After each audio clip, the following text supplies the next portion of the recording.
My name is Julie, I'm 45 years old. Before getting married, I worked as a pharmacist, but as soon as I married Roy, who is 3 years my senior, I became a stay-at-home mom. I met Roy through a friend when I was 25 and he was 28, and we got married 2 years later. This year marks our 18th wedding anniversary, and including the time we dated, we have been together for 20 years. During this time, we struggled to have children, but just before I turned 40, I discovered I was pregnant. At 40, I gave birth to our first child. However, no matter how much of a stay-at-home mom I am, taking care of a child at an older age is more challenging than I imagined, and I'm constantly reminded of how much my physical strength has declined. Yet, our child is adorable, and Roy often comes home early from work to help take care of him. We both cherish our latecomer child and raise him together. But now that our child, Ken, is 5, Roy somehow spends less time at home. I'll be working late again today, so don't worry about dinner for me. I'll just grab something. Again? It seems like it's been every day lately. It's not good for your health, and Ken misses you, asking where's Daddy? Roy answers with annoyance. It can't be helped. There are 2 colleagues in my department who just had babies. I'm covering for them by working overtime for now. I received the same support from my boss when Ken was born. Then where are you all day on weekends? You never had to work on weekends before. Roy is not only absent on weekdays, but also spends at least 1 day of the weekend away from home. I understood his reason for working late on weekdays, but I couldn't accept his absence on weekends. It's my only chance to unwind. Let me enjoy my weekends. I'd like some time off too, even just enough to get a good night's sleep. Our son, Ken, is very active, moving around during the day and, for some reason, hardly sleeping at night. As a result, my sleep has been greatly reduced, and frankly, I'm exhausted. There have been days when I was so tired that I fell asleep while ironing, nearly causing a disaster. Yet, Roy doesn't even notice the dark circles under my eyes and coldly says, "You're just a stay-at-home mom," before heading off to work. Just a stay-at-home mom? But you were the one who wanted me to stay home. I was supposed to return to my job as a pharmacist by placing Ken in daycare. But Roy frowned upon the idea, saying, "Can't it wait until Ken is older? It's cruel to put him in daycare," making remarks that could offend working mothers. Something is off. I had a gut feeling about the change in Roy, who used to be kind and affectionate towards our child. One day, before sending Roy's suit to the dry cleaners, I checked his pockets as usual and found a ticket stub. I've told him to throw away papers before. While complaining, I casually looked at the receipt. And its contents made me frown. Movie tickets for 2? And for a current romantic movie? This is definitely suspicious. I became almost certain it was an affair. A few Saturdays later. Roy had been out since morning, but suddenly, the front door banged open, and it seemed he had returned, stomping into the living room. I'm surprised you're back so suddenly. It's rare for you to come home at this hour. I intended to add a bit of sarcasm, but it seemed to have no effect on Roy. Then, out of the blue, he said something outrageous with a heavy sigh. I've got my young and beautiful mistress pregnant. You and the kid need to leave. What? You want me to leave? His tone was so arrogant, it didn't seem like something someone who had an affair would say. And did he just refer to our child as the kid? I was utterly disgusted by Roy's behavior. Unaware of my cold gaze, he continued. Yes, that's right. She's much younger and more obedient than you. Who exactly have you been cheating with? Although I suspected Roy of cheating, I hadn't found any evidence beyond that ticket stub. With a smug look, Roy answered. She's a colleague. She's really thoughtful and knows how to support a man. I met up with her today, and just when I thought she was going to our meeting place, she told me she was pregnant. Sure. Older women, compared to younger and prettier ones, just don't make me as happy, and I think the kids we could have will definitely be smarter. These words caught me off guard. What do you mean by that? Are you implying Ken isn't smart in a roundabout way? My husband looked puzzled, as if wondering what I was getting at. Annoyed by his expression, I felt a sudden urge to punch him in the face. Because he's restless, easily distracted, and can't sit still. Clearly, he seems a bit dumb, doesn't he? How can you say such a thing? I raised my voice in anger. Though I managed to keep my hands to myself. Don't get mad, it's just the truth. His nonchalant demeanor only fueled my anger further, but I somehow managed to calm myself down. Watching him take pleasure in my reaction, I told him. I don't mind leaving, but let me meet that woman first. My husband shrugged, looking confused as if to say, why would you need that? You're not planning on hurting her, are you? No, I just wanted to see the face of the woman who's willing to wreck someone's home by having an affair. If I get to meet her, I'll leave this house right away. Well, if that's the case. He seemed unconvinced by my reasoning, but if it would appease me, he reluctantly agreed to arrange a meeting in our home.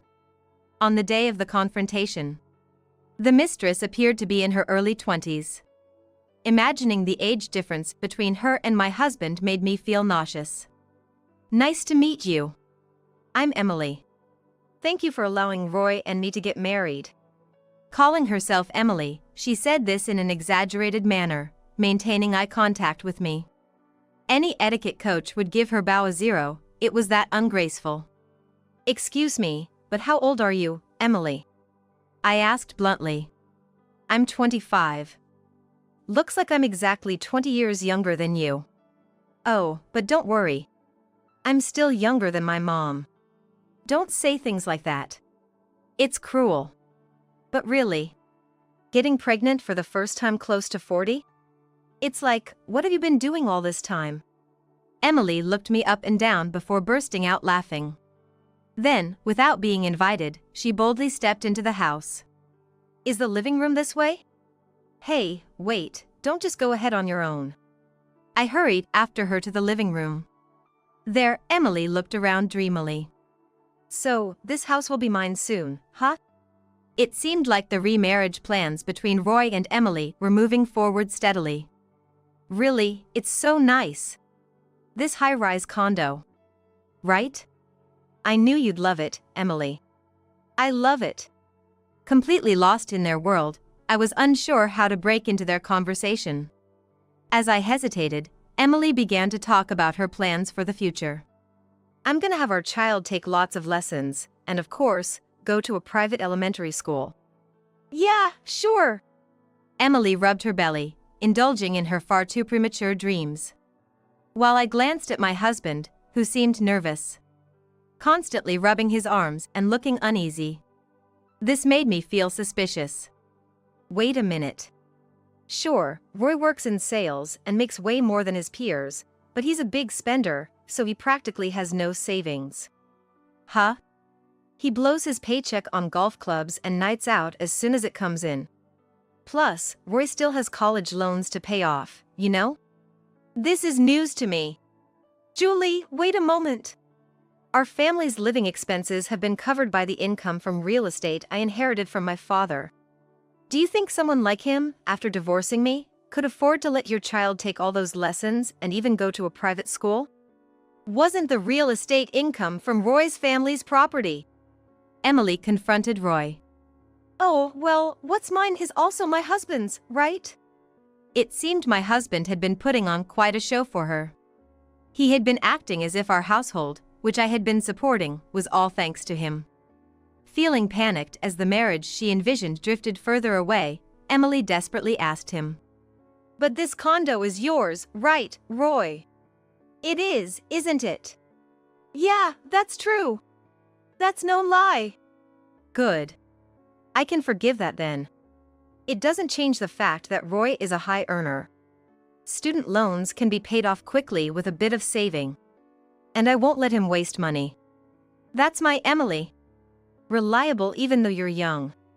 Not like someone who's just old. It's nice you're feeling good about yourselves, but this house is mine. What? Huh?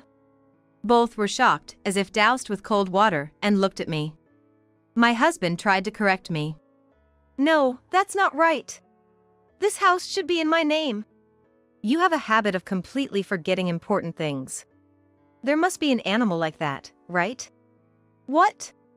Are you mocking me? Yes, I am. Since you seem to have truly forgotten, let me remind you. This condo was bought by my father in my name before we got married. Was it? Yes. Well, I suppose after living here for 18 years since we got married, it's understandable you might mistake it for your own. No way. That's right, property division during divorce. I'll take this house in the property division when we divorce. That should do it. Sorry, but that's not possible. Because property acquired before marriage doesn't count in the division. I just told you, didn't I? My father bought it for me before we got married. You really do forget quickly. You're enjoying this, aren't you? Yes. It's not every day that a husband brings his mistress to his wife's house and then tells her to leave. I've been looking forward to turning the tables on you since this started. My husband's face turned red with anger upon hearing my plans. Veins throbbed on his forehead as if they were about to burst. Beside him, Emily was glaring at him. Liar! You deceived me. You didn't tell me about the remaining student loans, nearly zero savings, and that the real estate income was actually from this woman's family. What's this, a scam? What? A scam? I never said the real estate income was from my family, and I genuinely didn't know about the condo, so it can't be a deception. Terrible. There's no point in marrying you then. What? You were after my money? Of course. Who else would date a man over 20 years older? My family was poor. I was supposed to marry a rich man and be happy. Let's put the marriage on hold for now. I put my hand under my chin and said to the furiously angry Emily. Oh, but you just said his earnings were good, right? You're a perfect match. Both of you forget things so quickly. Both my husband and Emily glared at me. Shut up, lady. From what I've heard, you grew up in a wealthy family, but you think you can understand my feelings? There's no need for me to understand the feelings of my husband's mistress. You devil! Who's the devil? The one who barged into someone's house uninvited and caused a scene, or you, who's seen as a homewrecker by the world? Ugh! I wish she wouldn't cry here. Looking at my husband for some kind of help, he was, for some reason, giving me a creepy smile. What? I couldn't help but ask. With that creepy smile still plastered on his face, he said to me, Julie, I was wrong. I've seen the light. She was only after my money. I won't remarry her. You're the only one for me. How convenient for you now. From now on, I'll come home right after work to let you rest, and I'll spend weekends with you and Ken, being a good father. Won't you forgive me? How quickly he changes his tune when things aren't going his way. Rejected by Emily and facing the prospect of divorce without the possibility of remarriage, leaving him homeless and single, he must have panicked. His shallow thought process only deepened my disdain for him. I simply said to my husband, firmly, No. No way. Rejected by me, my ex-husband Roy collapsed weakly onto the polished flooring, his knees giving out. Beside him, Emily was still crying. Her makeup smeared by tears, making her look like a panda around the eyes. Unperturbed by the situation, I laid into them even more. So, I'll be filing for alimony. In my words, both of them looked up simultaneously. Wait, how are we supposed to pay without any savings? That's for you to figure out. Maybe you should start by talking to your parents? There's no way I can do that. Well, then you'll need to figure something out on your own. There's no way we can pay. Even if you say you can't pay, you'll have to find a way. Use that brain of yours and think hard. They both fell silent at my words. And so, within a week, Roy had packed his bags and left our home. He begged pitifully until the end, Is this really the end for us? But I firmly said, yes, it's over. Goodbye, take care, and slammed the door shut. Then, after submitting the divorce papers, our divorce was officially finalized. A decade later, I was walking through the streets with my 15-year-old son, Ken. "Hey, Julie?" Suddenly, I thought I heard my name called and instinctively turned around. At that moment, I wished I hadn't, grimacing in regret. There stood Roy, my ex-husband from 10 years ago. Beside him was Emily, his mistress from back then. Her expression quickly changed from surprise to a glare directed at me. Seeing them together implied they eventually got married after our divorce. Everything seemed to have settled into its place. "Mom, who are these people?" Ken, sensing the atmosphere between us, asked me. "Just some old acquaintances." "Let's go," I said. "Hey, come on, just an acquaintance? That's harsh. You're Ken, right? You've grown so much. I'm your dad." "What?" Ken looked at Roy as if to say, "Is this guy for real?" Seemingly annoyed by Ken's reaction, Roy quickly started to complain. "What's with that look? Be a bit happier, will ya? Guess you turned out weird after all. Always restless and a nuisance since you were little." "Be quiet," I said in as low a voice as I could muster. But Roy continued to talk about himself unabated.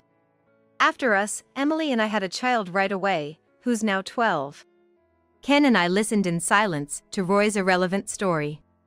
Then, I noticed Emily's gaze fixed intently on Ken. Ken, feeling the same, took the initiative to speak to her. "Is there something?" "That uniform." "What about it?" "That's the uniform from St. Jude's Academy, isn't it? Why would your kid be wearing it?" Emily seemed to recognize the school Ken was attending. Indeed, St. Jude's Academy is a renowned private boys' school in the state, known for its rigorous admission standards. Ken had succeeded in the entrance exams and earned his place there. "Emily, you recognize the uniform just by looking at it. Did your son also apply to this school?" Hitting the nail on the head, Emily bit her lip in frustration. "Roy's son applied there, huh? So, where is he going to school now?" At my question, both fell silent. Did I ask something I shouldn't have? "City College," Roy muttered softly. If I recall correctly, City College is known for being a bit rough around the local area. "Well, there's always high school entrance exams. What matters is what comes after." I said this trying to be encouraging, but Emily erupted in anger. "Shut up! Don't talk to me with that smug look on your face. I wanted my child to attend a prestigious private school, make quality friends, land a high-paying job, and lead a successful life." It seemed their son hadn't lived up to Emily's expectations. "Why did my child fail the entrance exams and end up mixing with the wrong crowd, becoming a delinquent, while your son, born to a 40-year-old woman, succeeds? It's unforgivable. If it wasn't for that alimony, I could have enrolled him in more tutoring classes."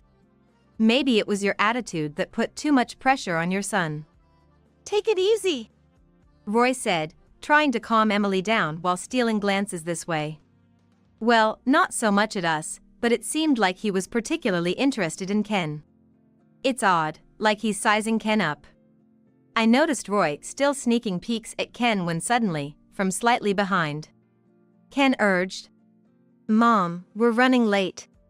We gotta hurry, or we'll miss it." Despite being in 8th grade, Ken's features were mature for his age, but the way he was anxiously fidgeting made him look his age. "Oh right, we really don't have time to dilly-dally here." "Well, you two, take care." "Hey, wait up. Where are you rushing off to? Some fun place? Since we're all here, let us join you."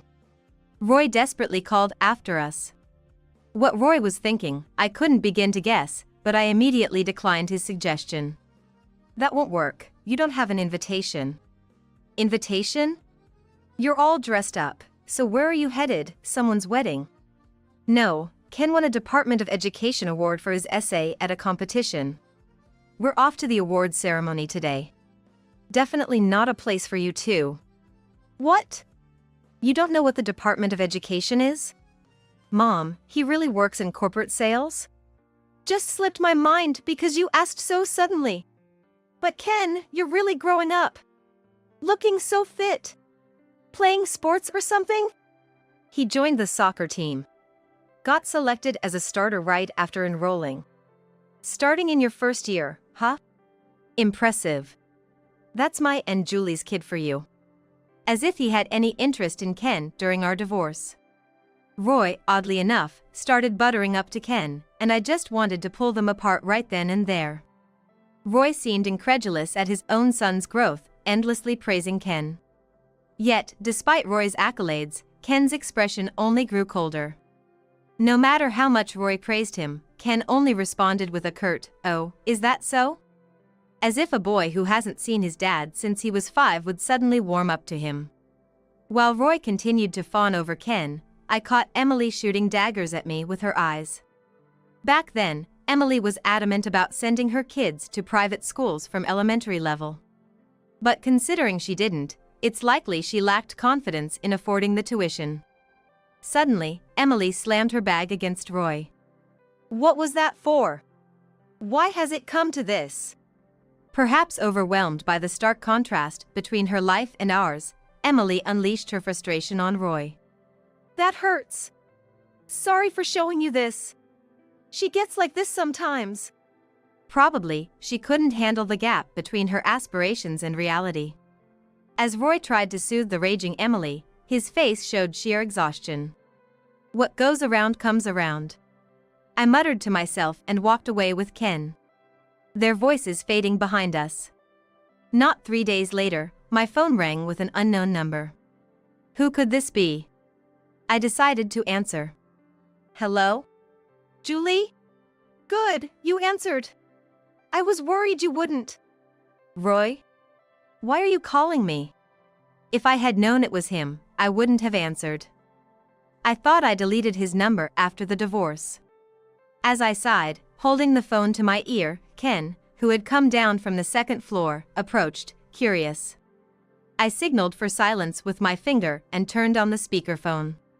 Roy's voice filled the room.